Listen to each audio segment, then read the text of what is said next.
আচ্ছা তুই এই বাড়িতে কয় মাস আছিলি? 6 মাস। 6 মাস। এক মাসে 3000 করে হলে 6 মাসে 9000 টাকা। তাহলে তো 9000 টাকা হিসাব করে রাখলাম। আর তুই টিভি চালাইছা? টিভির বিল লাগবে, টিভি চালাইছে, টিভির বিল না লাগবো। আচ্ছা টিভির বিল লিখলাম। ভাই তুই কি গ্যাস চালাইছ? গ্যাসের বিল লিখলাম।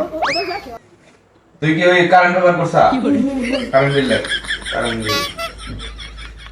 টয়লেটে পানি হালাইছিলি? ওটার হিসাব আছে।